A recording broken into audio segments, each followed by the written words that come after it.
राधे राधे दोस्तों, कानावासु चैनल में आप सभी लोगों का स्वागत है। दोस्तों, आज मैं आप लोगों के लिए सत्यनारायण भगवान की कथा लेके आई हूँ, जो पूर्णिमा के दिन आप लोग जरूर सुने। तो वीडियो के अंत तक बने रहें, चैनल को लाइक सब्सक्राइब जरूर कर दें और बेल आइकन का बटन दबाना ना भूलें, जिससे कि आने वाली नोटिफिकेशन आप लोगों के पास जरूर पहुंचे। तो दोस्तों, सबसे पहले आप जयकारा लगाइए, श्री सत्यनारायण भगवान की जय। पहला अध्याय। एक समय नैमिषारण्य ने तीर्थ में सोनकादि 88,000 ऋषियों ने श्री सूत जी से पूछा, हे प्रभु, इस कलयुग में वेद विद्या रहित मनुष्य को प्रभु भक्ति किस प्रकार मिलेगी तथा उनका उद्धार कैसे होगा। इसलिए हे मुनि, कोई ऐसा तप कहिए जिसे थोड़े समय में पुण्य प्राप्त होवे तथा मनवांचित फल मिले। वह कथा सुनने की हमारी इच्छा है। स्वस्थ ज्ञाता श्री सूत जी बोले, हे प्रभु, वैष्णव में पूज्य, आप सबने प्राणियों के हित की बात पूछी है। अब मैं उस श्रेष्ठ व्रत को आप लोगों से कहूंगा, जिस व्रत को नारद जी ने लक्ष्मी नारायण से पूछा था और लक्ष्मीपति ने मुनिश्रेष्ठ नारद से कहा था। सो ध्यान से सुनो। एक समय योगीराज नारद जी दूसरों के हित की इच्छा से अनेक लोकों में घूमते हुए मृत्यु लोक में आ पहुंचे। यहाँ अनेक योनियों में जन्मे हुए प्राय सभी मनुष्यों को अपने कर्मों द्वारा अनेक दुखों से पीड़ित देखकर सोचा, किस यत्न के करने से निश्चय ही प्राणियों के दुखों का नाश हो सकेगा। ऐसा मन में सोचकर विष्णु लोक को गई। वहां श्वेत वन और 4 भुजाओं वाले देव के ईश नारायण को देखकर, जिनके हाथों में शंख चक्र गदा और पद थे तथा वरमाला पहने हुए थे, स्तुति करने लगे, हे भगवान, आप अत्यंत शक्ति से संपन्न हैं। मन तथा वाणी भी आपको नहीं पा सकती। आपका आदि मध्य अंत नहीं है। निर्गुण स्वरूप सृष्टि के आदि भूत व भक्तों के दुखों को नष्ट करने वाले हो, आपको नमस्कार है। नारद जी से इस प्रकार की स्तुति सुनकर विष्णु भगवान बोले, हे मुनिश्रेष्ठ, आपके मन में क्या है? आपका किस काम के लिए आगमन हुआ है? निसंकोच कहो। तब नारद मुनि बोले, मृत्युलोक में सब मनुष्य जो अनेक योनियों में पैदा हुए हैं, वो अपने अपने कर्मों के द्वारा अनेक प्रकार के दुखों से दुखी हो रहे हैं। हे नाथ, मुझ पर दया रखते हुए तो बतलाइए कि उन मनुष्यों के सब दुख थोड़े से ही प्रयत्न से कैसे दूर हो सकते हैं। श्री भगवान जी बोले, हे नारद, मनुष्यों की भलाई के लिए तुमने बहुत अच्छी बात पूछी है। जिस काम के करने से मनुष्य मोह से छूट जाता है, वह मैं कहता हूँ, सुनो। बहुत पुण्य देने वाला स्वर्ग तथा मृत्युलोक दोनों में दुर्लभ एक उत्तम व्रत है। आज मैं प्रेमवश होकर तुमसे कहता हूँ, सत्यनारायण का यह व्रत अच्छी तरह विधि पूर्वक करके मनुष्य आयु प्रंतियां सुख भोग कर मरने पर मोक्ष को प्राप्त होता है।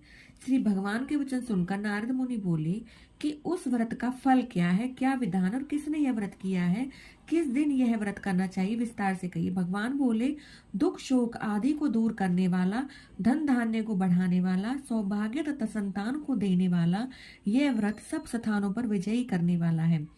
भक्ति संतान को देने वाला यह व्रत सब स्थानों पर विजय ही करने वाला है।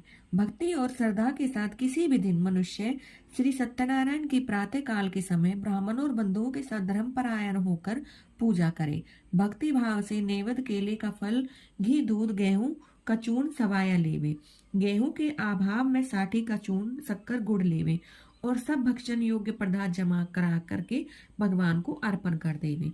तभी बंधु सहित ब्राह्मणों को भोजन करावे, पश्चात उसके स्वयं भोजन करे। नित्य गीत आदि का आचरण कर सत्यनारायण भगवान का स्मरण करते हुए समय व्यतीत करे। इस व्रत के करने पर मनुष्य की इच्छा निश्चय ही पूरी होती है। विशेषकर कली काल में भूमि पर यही मोक्ष का सरल उपाय। बोली श्री सत्यनारायण भगवान की जय। दूसरा अध्याय।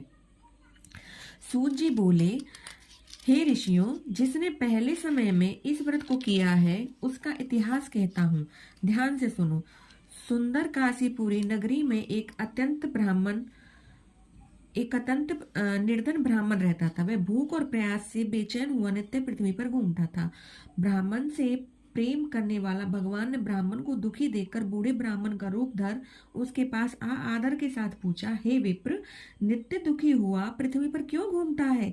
हे श्रेष्ठ ब्राह्मण, यह सब मुझसे कहो, मैं सुनना चाहता हूँ। ब्राह्मण बोला, मैं निर्धन ब्राह्मण हूँ, भिक्षा के लिए पृथ्वी पर फिरता हूँ। हे भगवान, यदि आप इसका उपाय जानते हो तो कृपा कर कहो। वृद्ध ब्राह्मण बोला कि सत्यनारायण भगवान मनवांछित फल देने वाले हैं, इसलिए हे ब्राह्मण, तू उनका पूजन कर, जिसके करने से मनुष्य सब दुखों से मुक्त हो जाता है।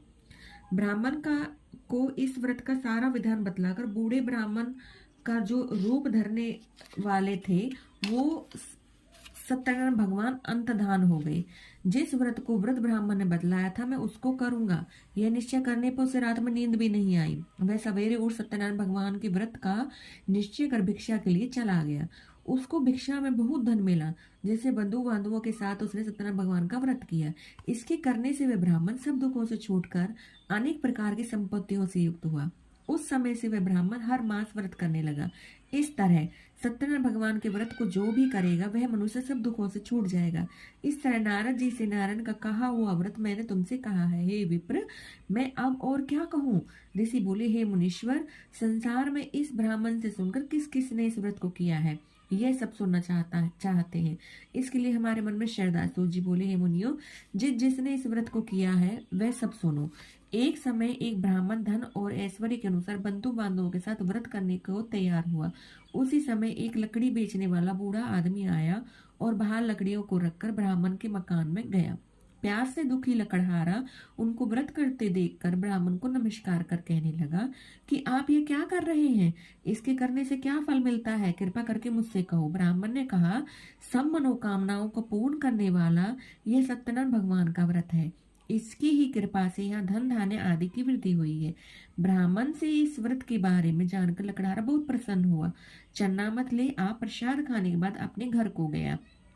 लकड़हारे ने अपने मन में इस प्रकार संकल्प किया कि आज नगर में लकड़ी बेचने से जो धन मिलेगा उसी से सत्यनारायण देव का उत्तम व्रत करूंगा।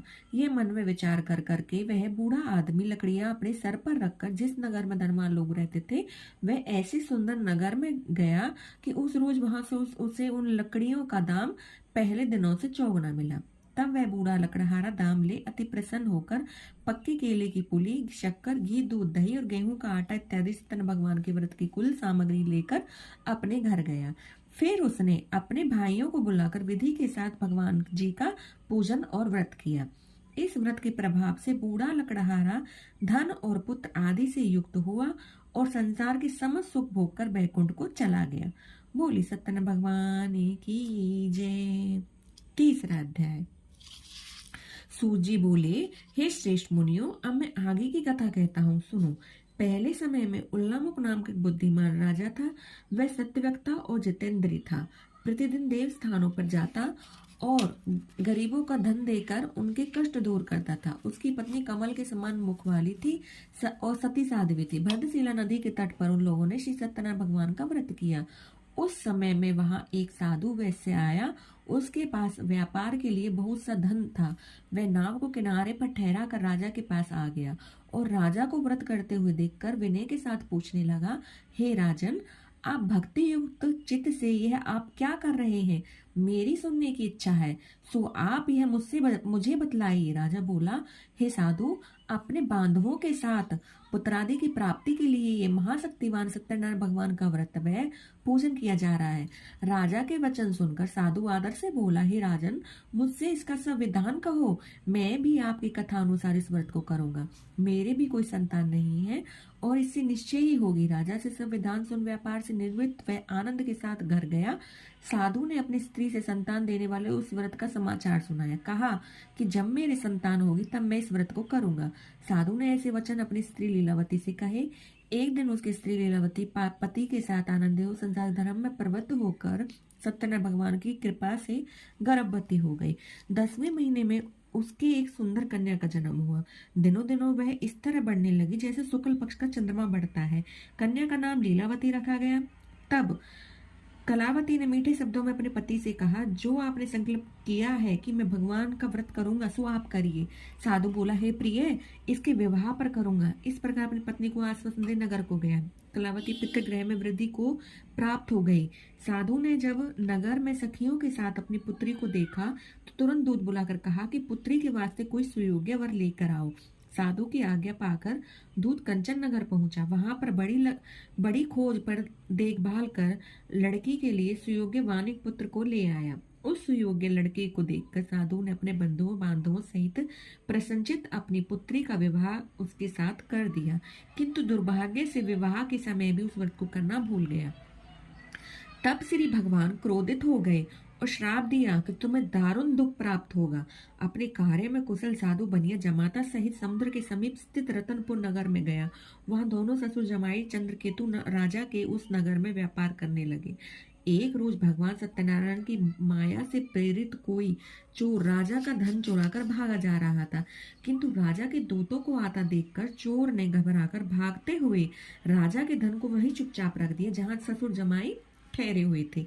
जब दूतों ने उस साधु वैश्य के पास राजा के धन को रखा देखा तो वे दोनों को बांधकर ले गए और प्रसन्नता से दौड़ते हुए राजा के समीप जाकर बोले, ये दो चोर हम पकड़ कर लेके आए हैं, कृपया आज्ञा दें। तब राजा की आज्ञा ने उनको आज्ञा से कठोर कारावास में डाल दिया और उनका सब धन जो था वो छीन लिया। सत्यनारायण भगवान के श्राप द्वारा उनकी पत्नी भी घर पर बहुत दुखी हुई। घर पर जो धन रखा था वो चोर चुरा कर ले गई। शारीरिक व मानसिक पीड़ा तथा भूख प्यास से अति दुखित होकर अन्न की चिंता में कलावती एक ब्राह्मण के घर गई। वहां उसने सत्यनारायण भगवान का व्रत होते देख लिया। फिर कथा सुनी और प्रसाद ग्रहण कर रात में घर आई। माता ने कलावती से कहा, हे पुत्री, अब तक कहाँ रही वे, तेरे मन में क्या है? कलावती बोली, हे माता, एक ब्राह्मण के घर से सत्यनारायण भगवान का व्रत देखा है। कन्या के वचन सुनकर लीलावती भगवान के पूजन की तैयारी करने लगी। लीलावती ने परिवार और बंधुओं सहित सत्यनारायण भगवान का पूजन किया और वर मांगा कि मेरे पति और दामाद शीघ्र आ जावे। साथ ही प्रार्थना की कि हम सबका अपराध क्षमा करो। सत्यनारायण भगवान की इस व्रत से संतुष्ट हो गए और राजा चंद्रकेतु को स्वप्न में दर्शन देकर कहा, हे राजन, दोनों वैश्यों को प्रातः ही छोड़ दो। उनका जो सब धन तुमने ग्रहण किया है वो दे दो, नहीं तो मैं तेरा धन राज्य पुत्र आदि सब नष्ट कर दूंगा। राजा से ऐसे वचन कहकर भगवान अंतर्धान हो गए। प्रातःकाल राजा चंद्रकेतु ने सभा में अपना स्वप्न सुनाया। फिर दोनों वानिक पुत्रों को कैद से मुक्त कर सभा में बुलाया। दोनों ने आते ही राजा को नमस्कार किया। राजा मीठे वचनों में बोला, हे महानुभावों, भावी बस ऐसा कठिन दुख प्राप्त हुआ है, अब तुम्हें कोई भय नहीं है। ऐसा कहकर राजा ने उनको नए नए वस्त्राभूषण पहनाए और उनका जितना धन था वो वापस किया, जिससे उससे दोगुना धन देकर आधा सहित विदा किया। दोनों वैसे अपने घर को चल दिए। बोली सत्यनारायण भगवान की जय। चौथा अध्याय। सूजी बोले, वैश्य ने मंगलाचार्य करके यात्रा आरंभ की और अपने नगर को चला।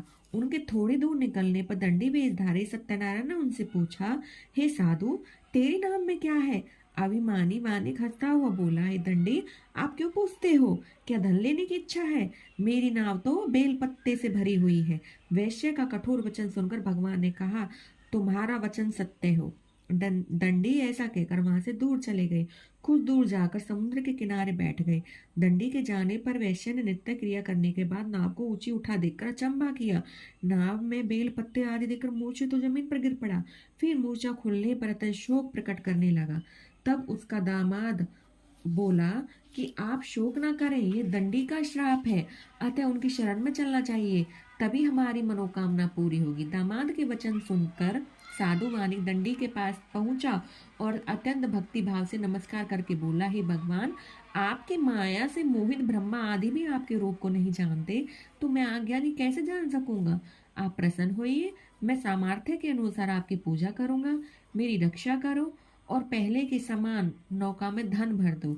उसके भक्तियुक्त वचन सुनकर भगवान प्रसन्न हो उसकी इच्छा अनुसार वर देकर अंतर्धान हो गए। जब उन्होंने नाव पर आकर देखा कि नाव धन से परिपूर्ण है, फिर वे भगवान सत्यनारायण का पूजन कर साथियों सहित अपने नगर को चला। जब अपने नगर के निकट पहुंचा तो दूत को घर भेजा। दूत ने साधु के अनुसार जो उसकी स्त्री को नमस्कार कर कहा कि साधु अपने दामाद सहित इस नगर के समीप आ गए। ऐसा वचन सुनकर साधु स्त्री से बड़े हर्ष के साथ सत्यदेव का पूजन कर पुत्री से कहा, मैं अपने पति के दर्शन को जाती हूँ, तो कार्य पूर्ण कर शीघ्र आना। माता के ऐसे वचन सुनकर कलावती प्रसाद छोड़कर पति के पास गई। प्रसाद की अवज्ञा के कारण सत्यदेव रुष्ट हो गए। उसके पति को नाव सहित पानी में डुबो दिया। कलावती अपने पति को न देखकर रोती जमीन पर गिर पड़ी। इस तरह नौका को डूबा हुआ देख, कन्या को रोता हुआ देख साधु दुखित होकर बोला, हे प्रभु, मुझसे या मेरे परिवार से जो भूल हुई है उसे क्षमा करो। उसके दीन वचन सुनकर सत्यदेव प्रसन्न हो गए और आकाशवाणी हुई, हे साधु, तेरी कन्या मेरे प्रसाद को छोड़कर आई है, इसलिए इसका पति अदृश्य हुआ है। यदि वे घर जाकर प्रसाद खाकर लौटे तो इसे इसका पति अवश्य मिलेगा। ऐसी आकाशवाणी सुनकर कलावती ने घर पहुंचकर प्रसाद खाया। फिर आकर पति के दर्शन किए। तत्पश्चात साधु ने बंधु बांधवों सहित सत्यदेव का विधि पूर्वक पूजन किया। उस दिन से वह प्रत्येक पूर्णिमा को सत्यनारायण भगवान का पूजन एवं कथा करने लगा। फिर इस लोक में सुख भोग कर अंत में स्वर्लोक हो गया। बोले सत्यनारायण भगवान की जय। 5वां अध्याय।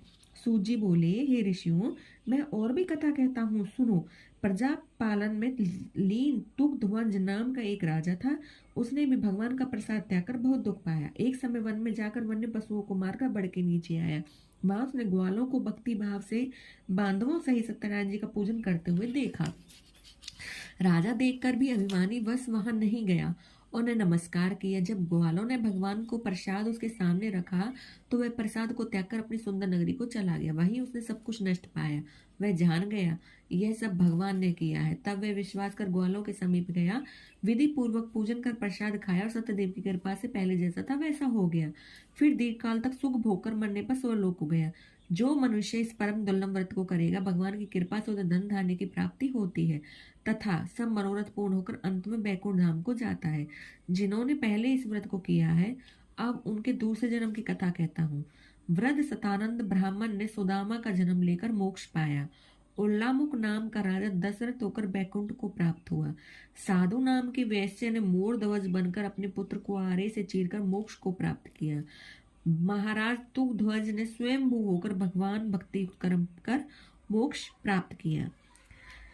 यही कथा का समापन होता है। बोल एक बार और जोर से जयकारा लगाइए। बोली सत्यनारायण भगवान की जय।